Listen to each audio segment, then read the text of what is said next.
Hi everyone, welcome on board to helper.tv, where you get the reliable news that is tailored for you, and of course where you can actually comment and interact. Rape victims in Igongon, Ibarapa North local government area of OYO state have recounted their ordeals at the hands of herders in the area. Shola, an 18-year-old victim who was raped on her father's farm, said she had gone alongside her siblings to the farm to assist her parents as it was harvest time. Around 4 p.m., when we were completing the day's work, she said, a Fulani herder came to us to beg for water. We gave him water and immediately left the farm. He did not leave but hid somewhere to follow us.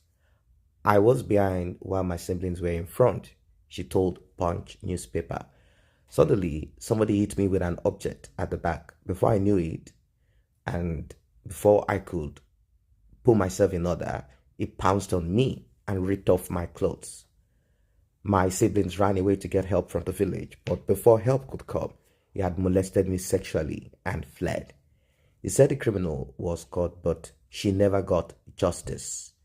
Also speaking, a woman in her mid-50s, identified only as Victoria, said a herder sexually abused her. Victoria said hers was a double jeopardy case, as her daughter was also a victim 6 months later. She said, I went to the farm that day around 3 p.m. later. A Fulani man came to beg me for water, and I gave him and fixed my work for the day. I was with some children helping on the farm. We were still working when he returned and asked for water again. Then I became suspicious. I told him to leave, and before I could walk away, he hit me with a machete. According to her, the children fled while she was captured and raped, adding that the herder escaped before help could come. Another woman, Abosede, a mother of 5 who was also a victim, said that she has been fending for a living by herself, and this has become an Herculean task as she could not go to her farm for fear of being attacked. She said the attack on me happened in the afternoon on my cashew farm. I was harvesting cashew that day, and we took a break to boil some yam to eat. While we were boiling the yam, a Fulani man came and asked me for water. I did not know him, but I gave him water because there are many of them in the area. I did not know that it's their usual method, their modus operandi. That's the way they operate. I never knew that they come, they ask you for water.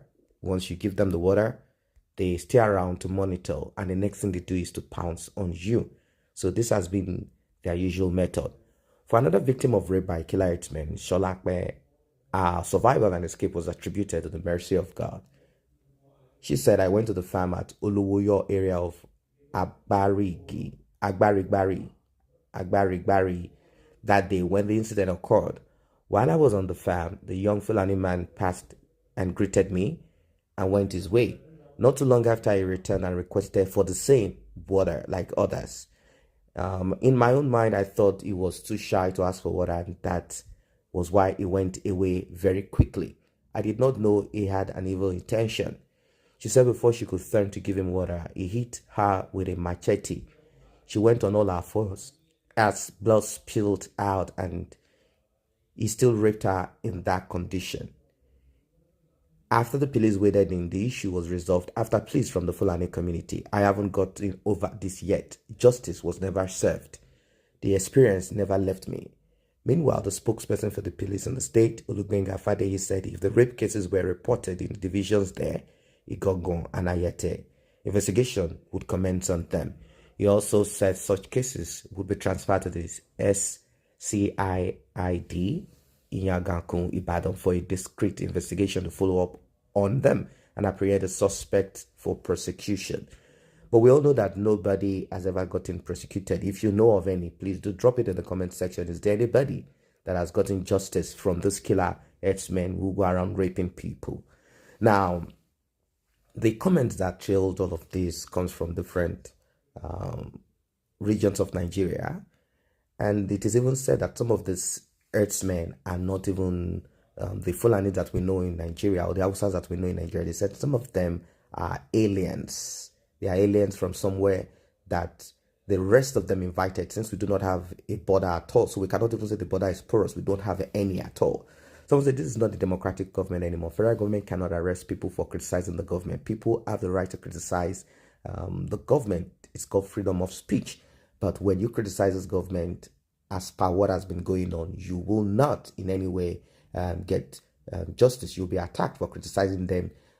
Someone said Yoruba are still playing politics while Fulani advancement of conquering their land forever keep on progressing on daily basis. Now, all the things Biafrans have been lamenting over the years are now happening in Yoruba land. No, that's the problem with a lot of people. There are two sets of people in Nigeria, the typical and the exceptional one. It's as simple as that. It doesn't matter if you are Yoruba, Hausa, Igbo, Efik, Hausa, or whatever thing it is. There are a lot of people that are suffering, even Northerners that are suffering, that are going through hardship. The difference is that you are woke, and with this, you can kind of rise up like the way you are doing. It is not about you Biafrans saying, there's nothing Biafrans are saying. You're also going through the same hardship. You've not come out of it. As we speak, Biafran land is being invaded, same as the Middle Belt got invaded. The same thing in the southwest of Nigeria.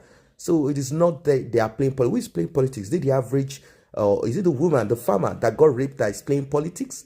Or is it the southeastern politicians that are not playing the politics?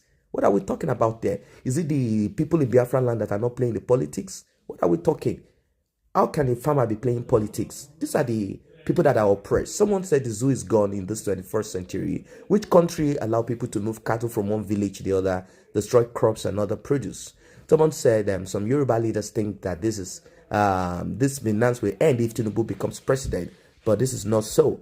Someone else said put all the blame on Sunday Igboho for violating innocent elders' right, while elders do not need to seek permission from anybody to live at any state in Nigeria, according to the Constitution. This is coming from a Fulani man saying they should blame Sunday Igboho for this rape, whereas Sunday Igboho stood up against this rape and this invasion. Now, the most absurd of everything here is that people from the north of Nigeria, Hausas and Fulanis, are not buying into this at all. They will keep repeating, my farm produce still here in the north. We can't feed demons again. This is someone from the north saying that we are not ready to feed you. Someone else is saying that this is a lie, this is not true. And one will wonder what is really going on here. We are talking about crime, but people have kind of put tribe on it. Why? Because a particular tribe is committing crime and they are being sponsored, they are being protected, they are being encouraged, they are being, pampered. That is the reason why this is happening. Someone say, where were Yoruba when the late Buhari was replaced by impostor instead of Yemi Osibanjo? Someone said, please, my Igbo brethren, let's quit the Yoruba name. Yes, they supported Buhari and Fulani, and I believe they have realized it. I don't think so. I want to tell you that politicians in the southeast of Nigeria, politicians in the south in general, came together.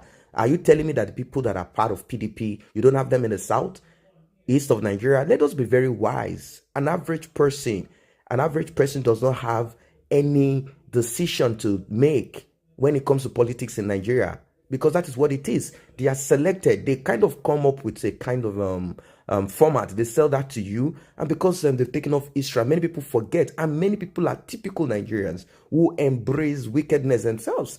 I'm not telling you that Goodluck Ebele Jonathan administration was good. It was never any good. It was fantastically corrupt, and with that, they sold you man of integrity.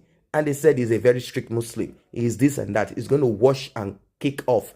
And a lot of people forgot a particular allegation that was put against this same president, Major General Muhammadu Buhari, president of Nigeria, saying that a fight against the terrorists, Boko Haram, is a fight against the north of Nigeria. Why? Because it wasn't buying into the idea of how the militants in the south were being pampered when they went on busting pipeline. Whereas the militants were fighting for their land. Everywhere they cannot farm, they cannot go to their, they cannot go to the stream, a lot of things. But what I found disgusting in everything is this.